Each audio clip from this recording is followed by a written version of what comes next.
Being successful is not about insane amounts of discipline or fighting yourself to do what you have to do no matter what. It's simply about wanting different things. And your wants are programmed by your emotions and your identity, which are installed into you without your permission at a young age by adults. I'm going to show you how to get a clean slate and completely reprogram your mind. Our emotions have a direct effect on the wants that we have, and our self-talk changes the emotions that we have. How we talk to ourselves is how we go about subtly changing how our mind is programmed.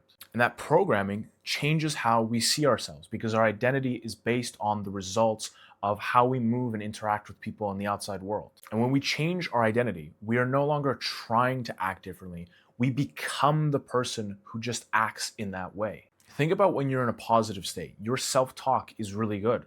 But then when you're in a negative state, your self-talk is punishing and pushing you down.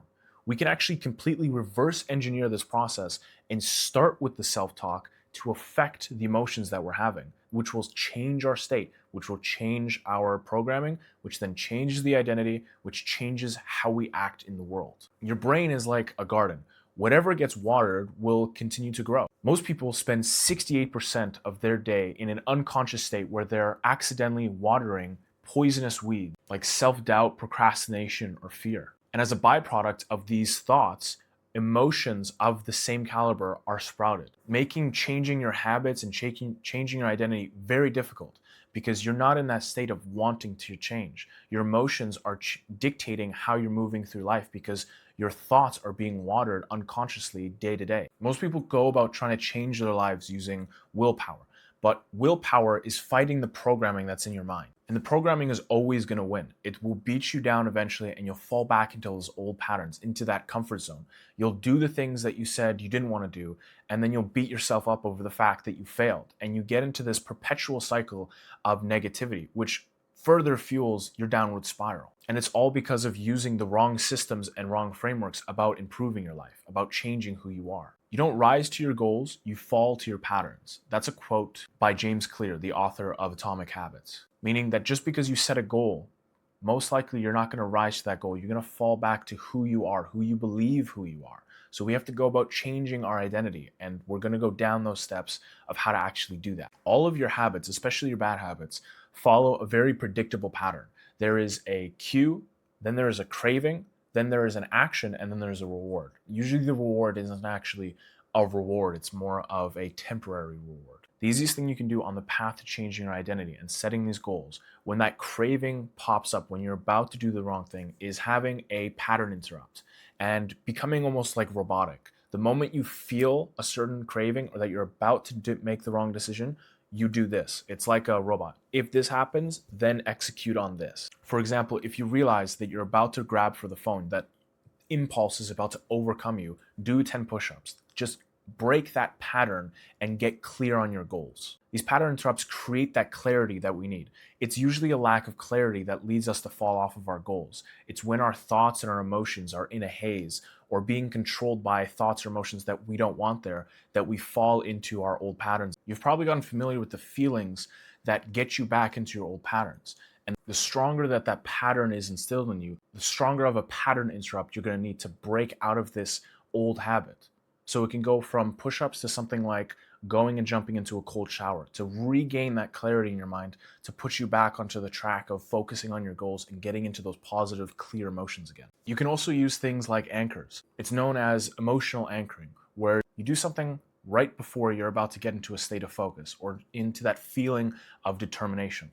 My favorite thing is using a song or a particular genre of song, listening to the song and getting into that high vibe state. And my brain starts to attribute this song, these kinds of songs, with this state of focus and determination.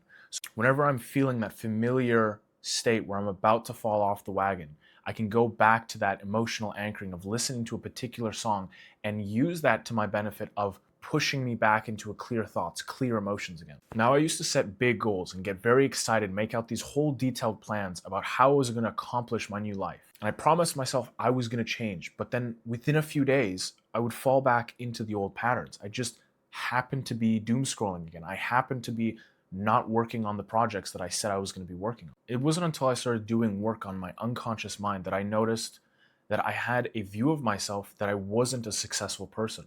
So every time I set a goal, I was essentially working against myself. I was doing a battle and spending all my energy on this internal battle instead of actually making steps and moving forward. Every one of my actions was filtered through this faulty belief system. And it wasn't until I stopped trying to force change and started to reprogram how I see myself that change actually started to happen. You can think of your mind like your home, and the thoughts that come up are like the people that walk up to your door. Would you invite in a smelly, drunken, dirty man into your house, or would you push him away, telling him, no, go turn away, this isn't the house for you.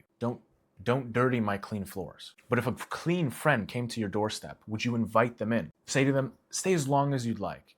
Let's sit on the couch and talk about how our days went. Eat some of my famous lasagna. You have the ability to push away or accept in these thoughts that will program and change your house, your mind. I'm going to give you the 4 steps that are very practical for changing and programming your mind so that it's no longer this force and battle within yourself. It's actually an easy flow and you're changing what you want to do. Your brain sees these hard things as easy. The first thing we have to do is we have to identify where we're currently at. Identify what is our current beliefs about ourselves.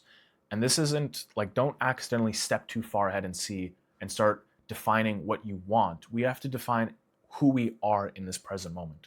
What are our beliefs about success? What do we believe needs to be done to achieve success? And what do we believe success looks like? Most of the time, it's not a new strategy that we need to imply. It's a new story about ourselves that we need to build. So for example, do I believe I need to do this in order to achieve this kind of success? And then question, what does that work look like?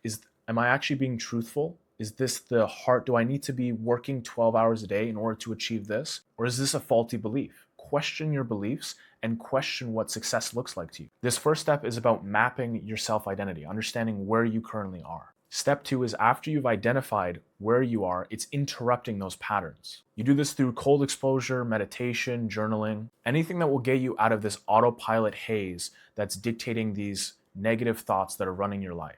Something to stop that mindless run. After you get that pattern interrupt, we move on to step 3, which is installing the new identity. So we figured out what was there, we're stopping it, we're taking it out, and now we're going to implement the new identity, what we want to be, who we want to become. This isn't asking what I need to do. This is asking who I need to become. And specificity is key here. It's not just I need to be someone that needs to work harder. It's specifically what do you need to work on? What does your focus look like? The type of virtues and person that you need to step into and become. This is where the journaling, the writing down, that ideal version of you comes into play. Just like before, the lack of clarity is what usually knocks us off of our goals. Right here, it is a lack of clarity of who we want to become that usually stops us from becoming that new version. We have to become very specific about what the new version of us would look like during a workday. What emotions and feelings would that person be feeling? How would they be working on their craft? All of these little details sculpt the version of you that you're trying to step into. The clearer that you are, the easier that transition is going to be for you. Step number 4, the last step, is reinforcing it on a daily basis. This is like the keys to the kingdom. This is the secret to making it all actually work. Our brains learn through repetition and through emotion. So use visualizations to evoke those emotions out of yourself. Every single morning and every time before you go to bed, get yourself into that state of wanting to change, of becoming, of stepping into that new version of yourselves. Get into that emotion and reinforce it on a daily basis. You do this through journaling, through walks, through self-talk, changing how you talk to yourself. You constantly get yourself into that emotional state of changing who you are, and your brain will use that, and you start to reinforce that code. That new version of you will become your default state. You have to stick to this process. These bad habits and the identity that you currently have are like a block of ice in your unconscious mind. It's going to take a moment of shining that beam of warm light that is your awareness on this block of ice to melt it. And it takes persistence and patience. And these are both virtues that you build up in the process of doing this that will aid you in no matter what path you want to take in life. As you continue on your path, you're going to use different fuel sources. And the further and further you get on your journey, you're going to have to let go of old fuel sources to start using the new ones. If you hang on to the wrong fuel sources, it's going to start to sabotage your progress. In this next video, I talk about how to go about changing your fuel sources and which ones to avoid so you can get the most out of life and achieve your goals the fastest.